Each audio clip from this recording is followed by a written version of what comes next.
Hi, everybody. My name is Clint Thacker. I'm the Executive Director for the Animal Service Center in Mesilla Valley. Here to talk to you today with conversations with the center. Looks like we have 3 questions. This is the December 2022 conversations with the center. So we have some good questions here I'd like to go over with you. First of all, are there any plans to better use social media to promote market available dogs and cats? That's a good question. We have a weekend highlight that we do for animals that have been here for a long time, mostly long-term dogs. And we do pets of the week, a dog and a cat that we choose. And so they're sponsored and looked at all throughout the entire week. And then we also have our own Facebook groups. You have the main center Facebook group that you see all the time. And then we have also a volunteer group that promotes the animals and volunteer work. And then we have a foster group where some of those, or the foster animals, the needs of people are done. Also the needs of the animals, types of fosters we need are all in there as well. So we do a lot on social media. However, if anybody has any suggestions, please let me know. We would love to integrate some of those things in. Keep in mind, however, though, it's hard to have something on social media and keep it up to date in front of people's eyes all the time. So if we're doing 10 things on social media and we're putting all those things on, very quickly, the dog that we post that's super cute goes all the way down to the bottom. And that's not what we want to do. We don't want to overflood the posting. So it is a fine line that we try to balance, though. Person just asked how we can go ahead or how we could find those groups. They are some public or private groups I know the volunteer is, and also the fostering is. So you can, if you are currently foster, then that group will be shared with you. And if you're a volunteer, you can also get that shared with you as well. And you just need to call the center, ask for our volunteer coordinator or our foster coordinator, and you can get that started. If you are not either of those two and want to become some, you can go to our website and you can fill out the paperwork for foster and also for volunteer and get that process started. Second question is, when looking at the available animals on the website, if you are looking at a profile and want to go back to the main list, it always takes you back to the top, discouraging viewing profiles further down the list. Can anything be done about this? This is a problem we have fought. So this is not our website issue. This is the format of how our shelter program called Shelter Love, on how it pulls and does the format. So every time you go back to a page, it refreshes the Shelter Love format, making it start over. We know it's very frustrating. When we had the warning page that would come up, during COVID, it would go back to that page as well. So every time you had a new page, you'd have to click off of that and go to the adopting one. So it's also annoying, and I'm telling you all the annoying things about it instead of telling you the good things.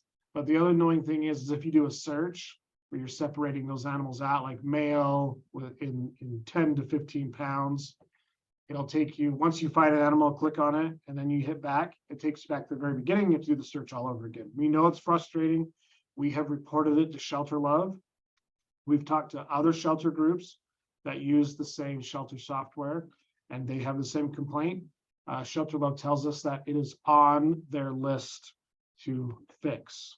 So whatever that means that at least they're aware of it. So the next one is I see the thank yous to rescues that pull, and I see the request for fosters on socials. Any plans to post thank yous or excited Freedom Days posts for fosters, adopters, etc.? So we do post adoption pictures on our page. Sometimes we save them for a whole bunch at one time and get done, just because, like I said, we don't want to post. If we do 10 adoptions in a day, that means maybe something like an event that's happening all of a sudden gets buried underneath 10 other posts.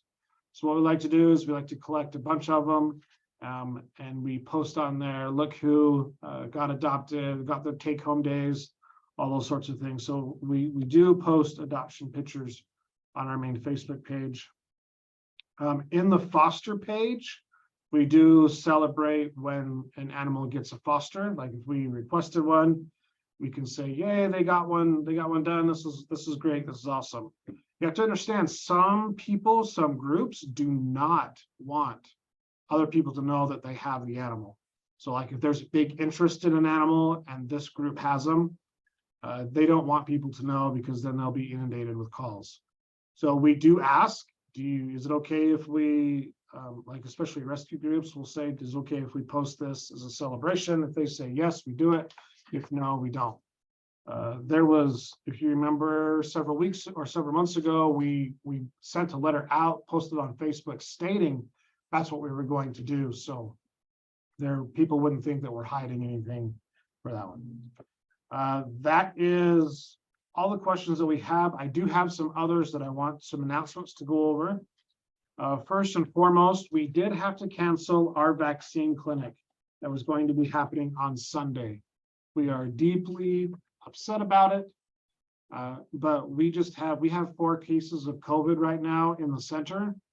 And when you compound that with those that are in close contact with those 4 people, it just made it so this major manpower issue we have, or the major manpower it takes to run these large vet clinics. Not only that, but also the exposure that people could get from us when we do literally hundreds and hundreds of people, of vehicles going through. I did not want my staff to be able to, for one, be the transfers of COVID individuals, but 2, have that possibility open up. So I did make the call that we are going to cancel. We do want to have another one fairly quickly. So we're hoping sometime January, February, we'll be able to get something done. But watch for that one. That will be coming out. Clint? New center, we're excited about it. I'm sorry, Bernice, did you have something? Yes, I'm sorry, I should have raised my hand on there, but I just wanted to let you know there was a question on the chat. I don't know if you saw that. It's going back to, I believe this was to the rescue groups when animals went out. Is that true? Oh, okay. Yeah, Did I miss it? that one. Okay, I'm sorry, I missed it. That's Okay, all right. thank you. Bernice is always one that keeps me on my toes, and I appreciate it very much. So the new center, the newest updated number is 89% completed. Substantial completion date is still December 27th, 2022. So coming up here in less than a month. We're excited for that. However, there continues to be some issues with going into the new building. The biggest one is dog kennels, puppy kennels, and cat cages will not be completed until March. This is coming from the manufacturer who makes them. Steel with COVID pretty much shut down steel production. So there's a major shortage in steel even a year later when we're coming out of it. But they are working hard to get those cages built, and there's a big backlog of it as well of build. So hopefully in March we'll be able to get those up and going. So what does that mean for us? Well, we are going to be given the building. We can be in the building. We can do business as usual inside the building. We have some places for cats to go inside the new building into their rooms. And we also have some owner surrender areas, things like that we can open up. So we are looking at that and seeing how much we want to do. So December 27th, we're not going to do a grand opening until probably a little bit later, because we're going to be doing tours. So we do want to have the dog and the cat, puppy cages, all those in. So keep an eye on that. We did do, it's called a punch list. So what you do is, if you've ever built a new home, once before you move in, you walk into the new home and you have your pieces of blue tape and you stick the blue tape everywhere of what needs to be fixed. Well, this is pretty much the same thing, but on a much larger scale. So we walked through the inside of the center, took notes of things that needed to be replaced and completed, or not completed, but fixed, and comments on. Next week, we're going to be doing the outside So that's cool. That's the final stages. So we're excited for that one. Starting yesterday, the 1st, is we started our Home for the Holidays. This is an incredible program that we work with Doña Ana County Humane Society, and they are sponsoring 88 adoptions for the month of December. So now is the great time. Talk to your family about having a pet for Christmas. Make sure it's understand it's a lifelong commitment, and we can love to set you up with a free adoption. Again, those adoptions come with sterilization, they come sterilized, and also vaccines. So Home for the Holidays goes all month long until 88 adoptions. And then after that, it's only $25 for adoptions. So we want to move out as many animals as we can. So pass the word on that.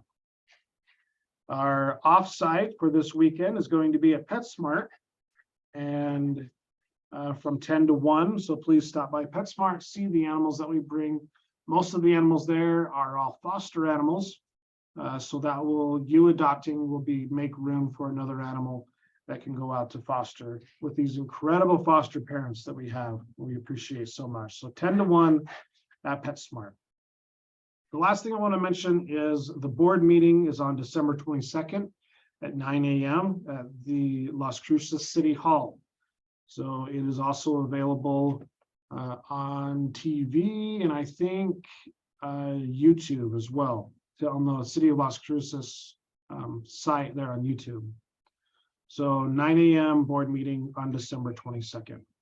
That's all I have. Bernice, do you have anything you'd like to bring up? No, I don't think so. Not at this time. All right, thank you. Michelle, our front office manager, do you have anything? No, sir. Okay. Well, thank you all very much for participating and being here. We love seeing you. If you have any questions that you want me to answer, you're welcome to call me, welcome to email me. You're welcome to stop by and talk. So thank you all very much. Have a great weekend. Happy holidays. We'll see you later.